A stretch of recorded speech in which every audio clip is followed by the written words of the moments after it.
The month of June marks the beginning of the harmful algal bloom season, and in this week's Climate Friday newsletter, we are going to break down some of the health impacts that often come along with the toxic algae on Lake Erie. Also on WTOL 11 News at 5:30 each and every Thursday, you can tune in for an update on the outlook for the season and how the latest weather conditions may shape what experts anticipate for this year's harmful algal bloom. So let's break down some of the numbers and get into the health impacts that algae may have and what you can expect this year. First and foremost, I do want to go over some of the latest data on the expectations and the outlook for this season's harmful algal bloom.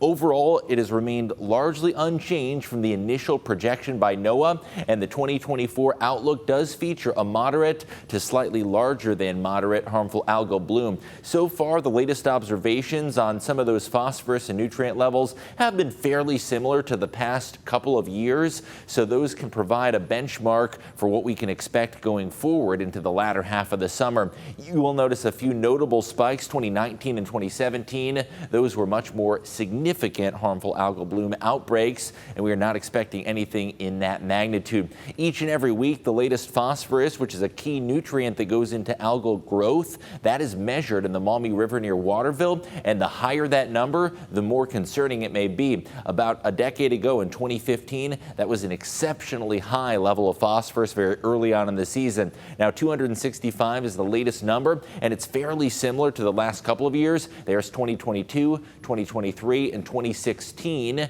So that is certainly good news as far as the expectation that it's not going to be a significant severe outbreak, more so moderate to slightly larger than moderate. Again, every Thursday, WTOL 11 News at 5:30 p.m. We do have updates on the harmful algal bloom outlook and what you can expect for the remainder of the season. So some of the health impacts that often come along with harmful algal blooms, it's too early to tell exactly how many of these we will have to contend with this year, but whenever that algae does proliferate, there are certain things that you need to keep in mind, both for yourself, for your family, and even for your pets that may be spending time on the water. Now, the algae itself produces a toxin known as microcystin, and microcystin is really where a lot of these health concerns originate from. That toxin can have both short-term as well as long-term impacts. Some of those long-term impacts can be as significant as changing your gut microbiome, which can cause stomach issues, and it's also a possible carcinogen with some serious long-term liver impacts.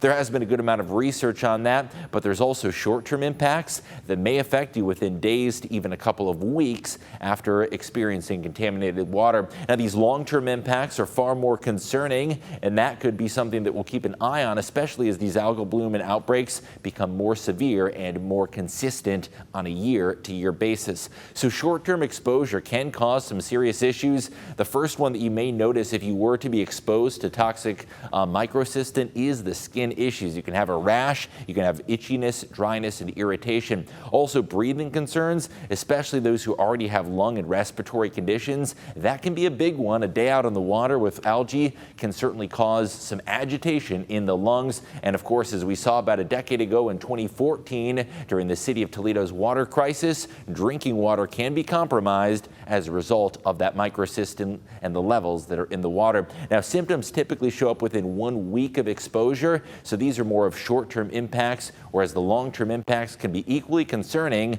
Those are just manifested over years of exposure to the algae. Here are some of those long-term health ramifications. I mentioned liver toxicity. That is something that has been documented in research. Also, nervous system damage, that is more if you're spending consistently long periods of time on contaminated water, and the longer the exposure, the more likely these symptoms may be. Of course, the research isn't necessarily totally conclusive, but there is a good and growing body of research that cyanobacteria may potentially be linked with a carcinogen causing cancer. Additionally, skin irritation is something that can be exacerbated, and that's both a short and a long-term symptom that can happen through regular exposure. Now, drinking water may be one of the most potent side effects of the cyanobacteria, and it's something you take for granted. Of course, you may remember very vividly that 3-day water shutdown that occurred in the summer of 2014, as we are now coming up on the anniversary of those dangerous levels of toxic microcystin. Now, we'll keep a very close eye on those levels throughout the summer, and should they be elevated, you'll be the first one to know if there is any concern. Right now, It is important to note we are not dealing with any toxic levels, and the water is safe to drink as of now, thankfully. Now, the summer is still very early. The month of June represents the early part of the algal bloom.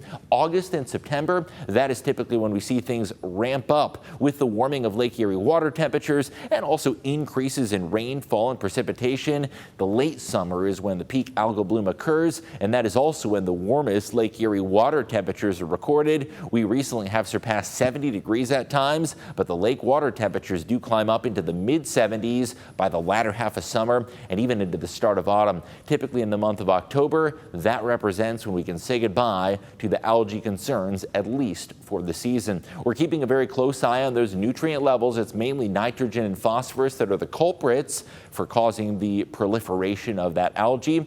And there's a lot of solutions that have been proposed, but it's really going to take consistent and long-term changes in farm practices and fertilization to reduce these two from our rivers and from our lakes. Remember, each and every Thursday on WTOL 11 News at 5:30, we have updates on the latest outlook for the summer of 2024, and also in the Climate Friday newsletter, we'll continue to keep you posted on the variety of impacts that the algae may bring this year and in general.